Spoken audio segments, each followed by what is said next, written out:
하나님의 말씀 구약 성경 룻기 4장 1절로 10절에 있는 말씀, 구약 성경 406페이지 룻기 4장 1절부터 10절까지 같이 봉독합니다. 보아스가 성문에 올라가서 거기 앉았더니 마침 보아스에 말하던 기업물을 자가 지나는지라. 보아스가 그에게 이르되 아무여 이리로 와서 앉으라. 그가 와서 앉음에 보아스가 성읍 장로 10인을 청하여 가로되 당신들은 여기 앉으라. 그들이 앉음에 보아스가 그 기업물을 자에게 이르되 모압 지방에서 돌아온 나오미가 우리 형제 엘리멜렉의 소유지를 관할하므로 내가 여기 앉은 자들과 내 백성의 장로들 앞에서 그것을 사라고 네게 고하여 알게 하려 하였노라. 네가 물으려면 물으려니와 네가 물으지 아니하려거든 내게 고하여 알게 하라. 네 다음은 나요 그 외에는 물을 자가 없느니라. 그가 가로되 내가 물으리라. 보아스가 가로되 네가 나오미의 손에서 그 밭을 사는 날에 그 죽은 자의 아내 모압여인 룻에게서 사서 그 죽은 자의 기업을 그 이름으로 잇게 할지니라. 그 기업물을 자가 가로되 나는 내 기업에 손해가 있을까 하여 나를 위하여 물으지 못하노니 나의 물을 권리를 내가 취하라. 나는 물으지 못하겠노라.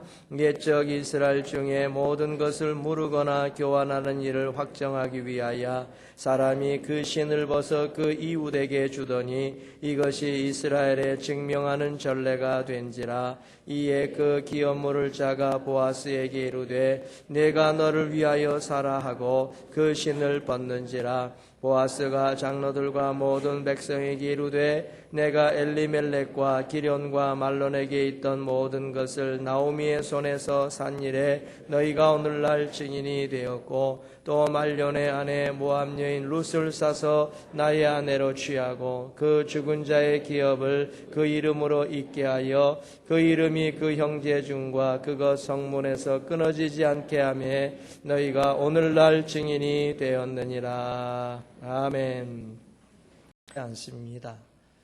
물론 구제에 관한 교훈은 대단히 많습니다마는 오히려 사람들의 구제보다 하나님의 구제가 잘 나타나고 있을 뿐이지요. 그런 가운데 오늘 본문의 보아스가 보여주는 이 일은 엄청나다라고 말할 수밖에 없습니다. 우리가 생각하는 구제는 일회용이 아닙니다. 우리가 생각하는 구제는 삶으로 보여주는 그런 구제를 배워보고자 함이지요. 구제는 언제나 함께하는 삶을 사는 것입니다. 따라서 하나님이 원하시는 구제는 어렵습니다. 한 걸음 주께서 기뻐하시는 구제를 배워가면서 삶으로 조금씩 실천하는 성도들을 기대해 봅니다.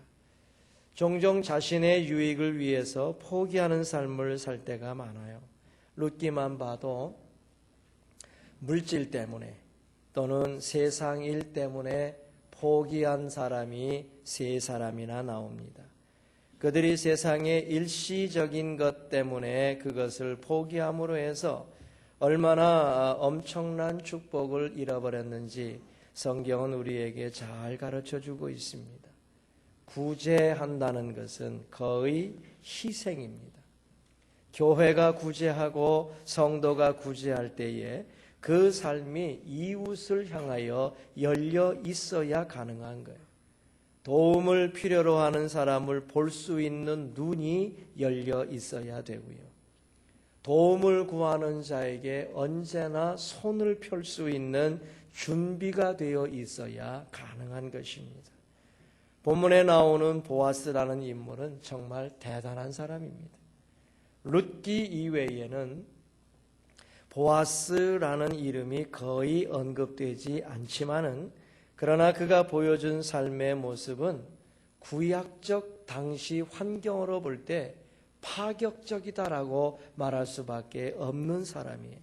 이런 보아스의 삶을 살펴보면서 오늘 우리에게 주시고자 하시는 하나님의 축복을 나누며 그렇게 살아가는 성도가 되기를 소원해 봅니다. 첫째, 구제하는 마음은 남의 처지를 이해하는 것입니다. 우리가 왜 예수님 사랑하고 우리가 왜 예수님을 의지합니까? 그 이유가 무엇이에요? 그것은 예수님께서 우리의 모든 것을 아시고 체휼해 주시기 때문입니다. 히브리서 4장 15, 16절 우리에게 있는 대제사장은 우리 연약함을 체휼하지 아니하는 자가 아니요 모든 일에 우리와 한결같이 시험을 받은 자로 돼 죄는 없으시니라. 그러므로 우리가 긍휼하심을 받고 때를 따라 돕는 은혜를 얻기 위하여 은혜의 보좌 앞에 담대히 나아갈 것이니라 그랬습니다. 예수님께서 우리에게 주시는 것을 히브리서 기자는 두 단어로 표현했습니다. 하나는 긍휼이요, 하나는 체휼입니다. 이 휼이라고 하는 단어는 불쌍히 여긴다는 뜻이죠. 체휼은 우리의 삶의 형편을 돌아보면서 불쌍히 여김이요, 긍휼은 우리의 영적인 형편, 즉 죄 많고 더러운 것을 용납해 주시면서 용서해 주시는 사랑을 말합니다. 그러므로 여러분, 인생들이 체휼을 받고 인생들이 긍휼을 받을 때에 그 기쁨은 이루 말할 수가 없어요. 체휼은 윗사람이 아랫사람의 어려운 형편을 미리 알고 도와주는 것이라고 할 때 우리가 도움받는 기쁨이 2배, 3배 커지는 거예요. 긍휼은 우리의 영적인 형편이 얼마나 참 추하고 더러운 것을 아시면서도 또 용서해 주시고 또 사랑해 주시는 것을 깨닫게 될 때 얼마나 기쁘겠습니까? 그러므로 우리의 삶에는 체휼의 기쁨이 필요하고 긍휼의 사랑이 필요한 것입니다. 이 모든 것이 예수의 사랑이요 예수의 축복이지요. 오늘 본문의 보아스가 이런 예수의 마음을 가졌어요. 보아스의 가정은 그리 순탄한 것이 아니었습니다. 마태가 기록한 보아스의 족보는 아주 간단합니다. 마태복음 1장 5절 6절 살몬은 라합에게서 보아스를 낳고 보아스는 룻에게서 오벳을 낳고 오벳은 이새를 낳고 이새는 다윗 왕을 낳으니라 이렇게 말씀했습니다. 그러니 살몬과 여러분 그 라합이 보아스의 부모입니다. 그리고 보아스와 룻은 부부가 되었어요. 이 두 관계는요, 당시 사회적 분위기와 환경으로서는 거의 용납될 수 없는 결혼이었다는 거예요. 살몬은 여리고의 두 정탐꾼 중에 하나였다고 성경학자들이 생각합니다. 라합은 여러분들이 잘 아시는 것처럼 여리고 성의 기생이었습니다. 그러므로 보아스의 어머니는 이방 여자였을 뿐만 아니라 기생이라고 하는 직업까지 밝혀진 그런 여인이었습니다. 유대 사회에서 용인되기 어려운 조건의 사람과 살몬은 결혼했고 그래서 보아스를 낳았습니다. 중요한 것은 라합의 믿음이 대단하다는 거예요. 여러분, 출애굽 이후에 이방인 최초로 하나님에 관한 신실한 고백을 한 여자가 바로 라합이었고요.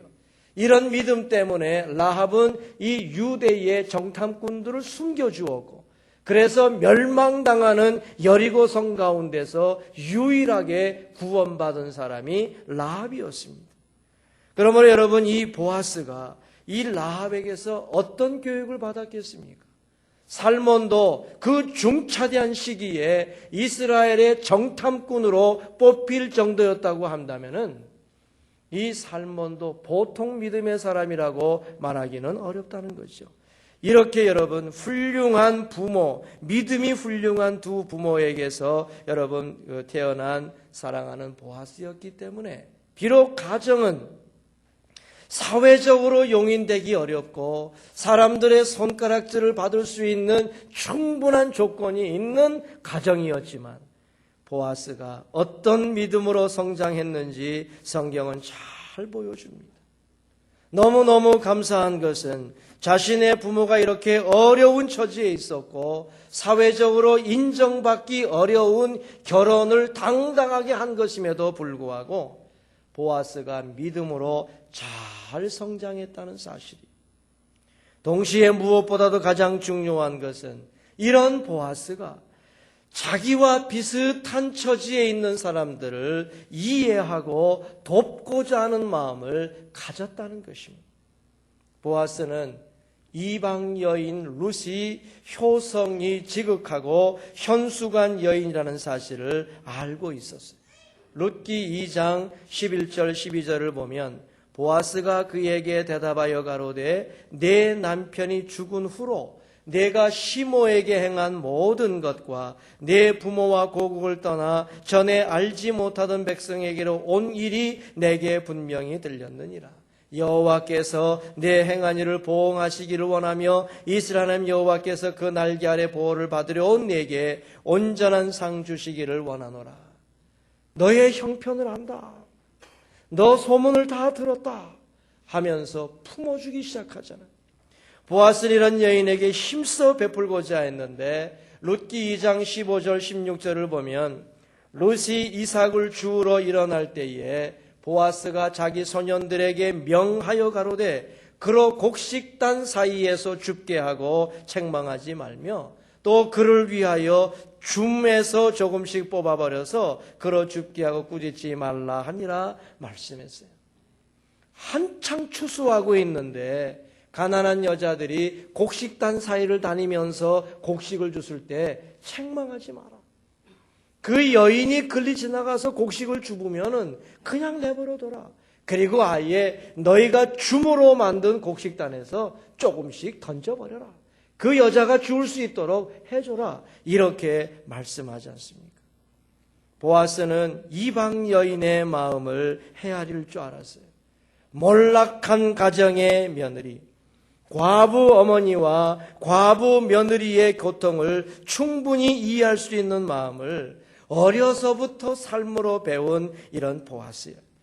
그래서 이런 보아스의 마음은 이미 알만한 사람은 다 알 정도로 그 인정받고 있었어요. 룻이 자기가 어디서 이렇게 곡식을 많이 주워왔는지를 어머니에게 알려줄 때에 어머니가 한 말이 있습니다. 룻기 3장 18절 말씀을 보면 이에 시모가 가로되 내 딸아 이 사건이 어떻게 되는 것을 알기까지 가만히 앉아 있으라. 그 사람이 오늘날 이 일을 성취하기 전에는 쉬지 아니하리라 그랬어요. 저가 선한 마음을 품었으면 어떤 일을 이루기 위해서는 그 일을 이룰 때까지 절대로 쉬지 않는 사람이다. 좋은 일을 하려고 할 때는 저 사람은 쉬지 않는 사람이니까 가만히 앉아 있어라. 이렇게 시어머니가 코치를 해 주었지 않습니까? 성도님들, 오늘날 우리 성도들에게 필요한 것이 이런 마음이에요. 내가 받은 주님의 사랑, 체휼해 주심을 받는 기쁨과 용서해 주시는 긍휼의 사랑을 우리가 가지고 살 때에 우리만큼 어려운 처지에 있는 사람을 이해해 주는 마음을 가지는 것이 필요해요. 남의 처지를 이해해 주고 남의 어려운 형편을 헤아려 줄 수 있는 사람만이 구제의 삶으로 나아갈 수 있는 것입니다. 내가 있기 때문에 없는 사람에게 툭툭 던져주는 것은 오히려 상처만 줄 뿐이에요. 그 사람의 삶 속에 들어가서 그 사람의 삶을 이해해 주면서 도와주지 아니하고 내가 있기 때문에 너한테 준다 하는 이런 자세는 오히려 상처가 되지요. 그러므로 헤아릴 수 있는 마음으로 진정한 구제의 삶을 향하여 나아가심으로 우리 하나님의 크나큰 축복 속에 살아가는 우리 귀한 성도들이 꼭 되시기를 바랍니다. 두 번째, 여러분, 구제하는 손은 자기에게 있는 권리를 사용하는 거예요. 구제하는 손이 필요한데 어떻게 해야 되느냐? 자기에게 있는 권리를 사용하는 것입니다. 룻기에는 아주 재미있는 고대 유대의 관습들이 많이 기록되어 있습니다. 일단 시어머니 나오미는 자기의 며느리 룻을 보아스에게 이 시집을 보내려고 결혼을 시키려고 했어요. 그래서 1절에 3장 1절에 보면 룻의 시모 나오미가 그에게 이르되 내 딸아 내가 너를 위하여 안식할 곳을 구하여 너로 복되게 하여야 하지 않겠느냐. 그래서 룻은 보아스의 타작마당에 가서 시어머니의 명대로 행하게 됩니다. 3장 3절 4절을 보면 그런즉 너는 목욕하고 기름을 바르고 의복을 입고 타작마당에 내려가서 그 사람이 먹고 마시기를 다하기까지는 그에게 보이지 말고 그가 누울 때 너는 그 눕는 것을 알았다가 들어가서 그 발치 이불을 들고 거기 누우라. 그가 너의 할 일을 네게 고하리라 했습니다. 시어머니의 지혜가 번뜩번뜩 빛나요. 깨끗하게 목욕하고 이쁘게 단장하고 가되 벌건 대낮에는 절대로 보이지 마라. 그리고 이 보아스가 어디에 눕는지를 자세히 봤다가 잠들면 발 쪽에 있는 이불을 살짝 들고 그 속에 들어가서 누워라. 그 다음은 알아서 할 거다. 이렇게 지시를 했습니다. 그래서 어떻게 됩니까?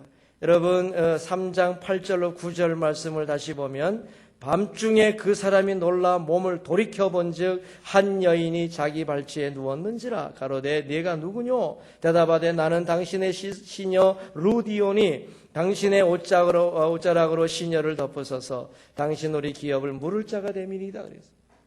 그래서 얼마나 놀랐겠습니까? 이 잠을 자는데 뭐가 이상해서 딱 깨보니까 자기 발 쪽에 웬 여인이 누워있단 말이야. 야, 너 누구냐? 나는 시녀 룻입니다. 그런데 당신은 우리의 기업을 책임져 줄 뿐이기 때문에 이렇게 제가 누워 있습니다. 라고 말하지 않습니까? 여러분 너무너무 놀라운 일이었지만 보아스는 이런 룻을 이해해 주었습니다. 그래서 10절로 11절을 보면은 가로되 내 딸아 여호와께서 내게 복 주시기를 원하노라. 내가 빈부를 물론하고 연소한 자를 좇지 아니하였으니 너의 베푼 인애가 처음보다 나중에 더하도다. 내 딸아 두려워 말라. 내가 네 말대로 네게 다 행하리라. 내가 현숙한 여자인 줄 나의 성읍 백성이 다 아느니라 하면서 인정해 줬어요. 내가 현숙한 줄 안다. 정숙한 여인인 줄 안다. 그리고 내가 너에 대해서 감동받은 것은 가난한 사람이든지 부자든지 네가 젊기 때문에 젊은 남자를 다니지 아니하고 네 가정을 이롭게 세우기 위해서 젊은 사람들 쫓아다니지 아니하고 나이든 나에게까지 와서 이렇게 내 몸을 바치니 정말 너는 훌륭한 사람이다. 이렇게 인정해 주었어요. 그래서 보아스는 이제 자기의 그 과정 속에서 담대한 결정을 룻에게 해주는데 12절로 13절을 보면 참으로 나는 내 기업을 물을 자나 물을 자가 나보다 더 가까운 친족이 있으니 이 밤에 여기서 머무르라. 아침에 그가 그 기업 물을 자 책임을 내게 이행하면 좋으니 그가 그 기업 물을 자 책임을 행할 것이니라. 만일 그가 기업 물을 자 책임을 내게 이행코자 아니하면 여호와의 사심으로 맹세하노니 내가 기업 물을 자 책임을 내게 행하리라. 이렇게 말씀을 합니다. 여러분 보아스는 자기의 권리가 무엇이고 자기의 임무가 무엇인지를 아울러 깨달았어요. 기업 물으는 권리에 대해서는 조금 이따 말씀을 드릴게요. 자기의 권리를 사용해서 이 돕고자 하는 마음을 가졌다는 것, 이게 구제의 손이에요. 여러분 구제할 때에 혹시 여러분들이 헌금할 때에 빚을 내서 구제하거나 빚을 내서 헌금하는 것은 옳지 않은 일입니다. 내게 있는 재물, 내게 있는 권리, 내가 사용할 수 있는 그 어떤 것, 이것을 기쁨으로 사용할 때에 진실한 신앙이요 진실한 구제가 되는 것입니다. 보아스 이런 손이 있었어요. 자기에게 주어진 권리를 가지고 이 룻을 도와주려고 시작한 것이죠. 자기에게 있는 곡식을 가지고 필요한 룻에게 주도록 이렇게 해주었고 자기의 손을 들어서 가장 중요한 과부의 어려움을 해결해 주려고 했다는 것입니다. 오늘날 우리 사랑하는 성도들에게 이런 구제하는 손이 필요한 거예요. 내게 주신 능력, 내게 주신 권리, 내게 주신 재물, 내게 주신 건강, 내게 주신 힘을 가지고 이 속에서 여러분들이 손을 벌리게 될 때 우리 하나님이 기뻐 보시고 여러분들의 필요한 것을 채워주시면서 넘치는 축복을 주실 줄로 믿습니다. 이제 한 가지 더 생각해 보지요. 구제는요, 선한 권리를 포기하지 않는 삶이에요. 내게 주신 그 아름다운 권리를 포기하지 않는 삶, 이게 구제입니다.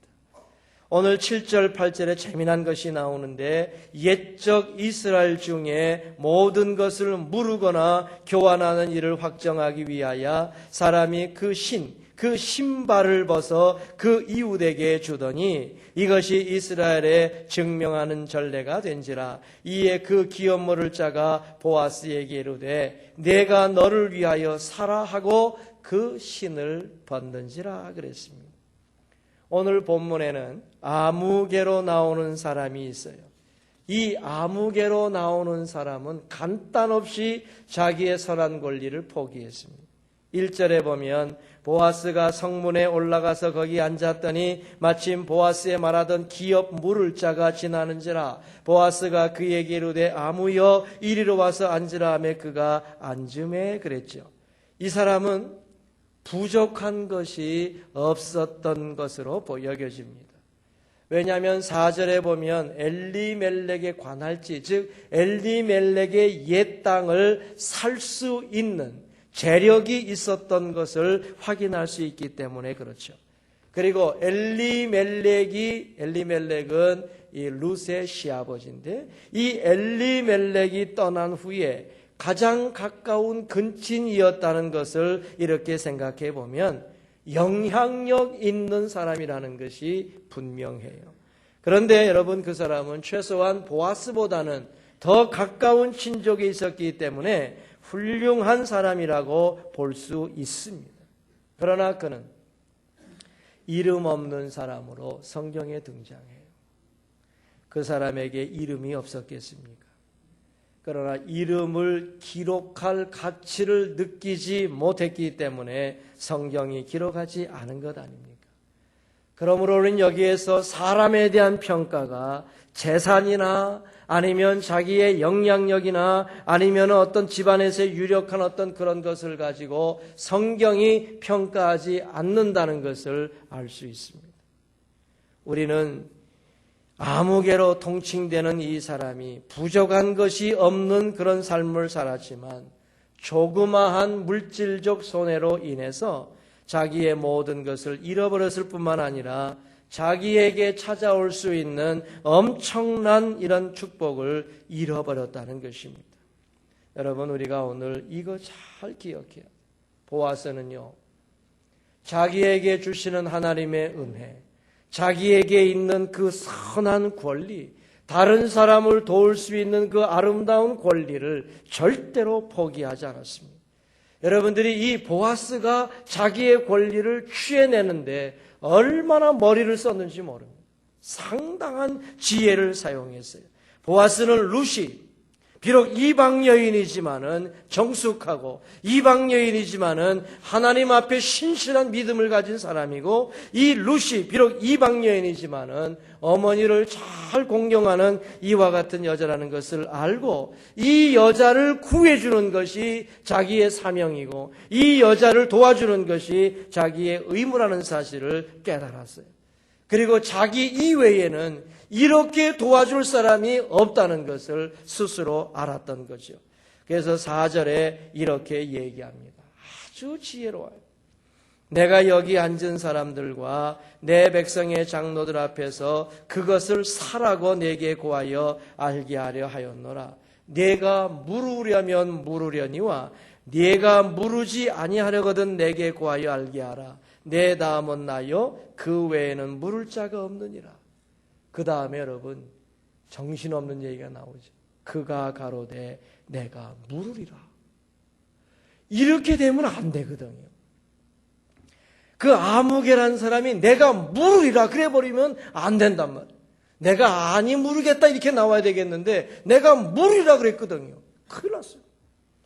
사실은 보아스가 물러야 되는데 먼저 순위의 사람이 물은다 그러면은 모든 게 끝나거든요. 내가 물으리라. 여러분 왜 그런 거 아니? 땅을 사는 일이거든요. 그러니까 내게 돈이 있으니까 땅을 산단 말이에요. 내가 살게. 끝나는 일이에요. 그런데 이 보아스가 탁 5절을 탁 얘기하지 않습니까? 이 권리를 행사하는 것은 너에게 손해되는 거지 하는 것을 기억하면서 5절 얘기하는데 보아스가 가로되 네가 나오미의 손에서 그 밭을 사는 날에 곧 죽은 자의 아내 모압니엘 룻에게서 사서 그 죽은 자의 기업을 그 이름으로 잊게 하여야 할지니라. 이게 사실은 기업 무르는 방법이거든요. 여러분 남을 위하여 땅을 무르는 것이 뭐냐? 그걸 쉽게 말씀을 드리면은 돈은 내 돈을 써서 즉 내가 땅을 사서 땅을 팔아먹은 사람에게 그 사람의 이름으로 등기해 주는 거거든요. 돈은 내 돈인데 땅은 그 사람 땅으로 만들어줘야 되는 일이 무른다는 것입니다. 이걸 왜 해요? 남을 위하여 무르는 권리가 결국 무엇입니까? 땅을 팔아먹은 사람은 상환할 능력이 없거나 또는 죽어버려서 도저히 조상의 기업을 찾을 수 있는 능력이 없을 때에 대신 돈을 내어 그 땅을 사서 죽은 사람의 그 자손의 이름이나 또는 땅을 판 사람의 이름으로 등기해 주는 것이거든요. 여러분 한번 생각해 보세요. 내 돈으로 땅을 사서 다른 사람에게 주는 일인데 이게 쉬운 일입니까? 기분 나쁘다고요. 아니 그 친구는 땅을 팔아서 허랑방탕하게 지 마음대로 다 써서 돈을 다 잃어버렸는데 내가 왜 그를 위해서 땅을 사서 그 사람의 조상의 기업을 잊게 해주냐? 그 친구는 지 마음대로 땅을 팔아갖고 다 버려버렸는데 왜 내가 사주냐? 우리 마음에 그런 마음 생길 수 있습니다. 괘씸한 사람에게 내가 어떻게 사주냐? 내게 돈이 있지만 그 사람 괘씸해. 난 못해줘. 이렇게 할 수 있는 상황이지요. 그러나 성도들이요. 구속권, 남을 위하여 모르는 권리, 더 쉽게 말하면 남을 위하여 대신 갚아주는 권리는 포기할 일이 아닙니다. 하나님의 귀한 것을 받을 수 있는 권리이기 때문에 비록 내가 돈으로는 약간 손해가 된다 할지라도 내 기업에는 약간의 손해가 된다 할지라도 하나님이 갚아주시는 그 엄청난 것을 우리가 생각하면 포기할 것이 아니에요. 여러분 하나님의 귀한 것을 받을 수 있는 권리를 포기하는 것만큼 어리석은 일은 없지 않습니까? 비록 세상의 조그마한 유익이나 일시적인 만족을 포기해야 되지만은 영원한 하나님의 것을 포기하는 행동은 무엇으로도 보상될 수 없다는 것을 아셔야 돼요. 여러분 예수님께서 우리를 위하여 구속권을 포기하신다면 우리 어찌 되겠습니까? 우리는 생명을 팔아먹었거든요. 내 능력으로는 내가 팔아먹은 생명을 찾을 수가 없어요. 찾으려면 내 생명을 줘야 되거든요. 내 생명을 주면 나는 멸망이거든요. 그러니까 내 생명으로 내 생명을 살 수가 없어. 팔아먹었기 때문에. 그러므로 누군가가 내 생명을 사줘야 되는데 누가 사주겠습니까? 다 자기 코가 속잔데. 그러므로 예수 그리스도께서 당신의 생명을 마귀에게 던져주시고 그 대신 우리의 생명을 사주신 것이 그것이 예수의 구속 아닙니까?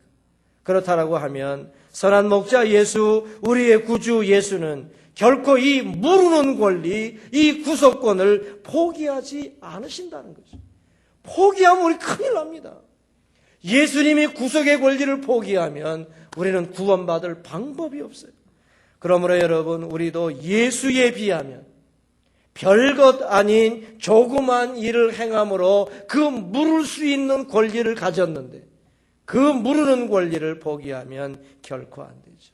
그러므로 여러분 구제는 자신에게 주어진 선한 권리, 그것이 무엇인지는 아무도 모릅니다. 여러분, 자기 자신만이 알 수 있는 것이죠.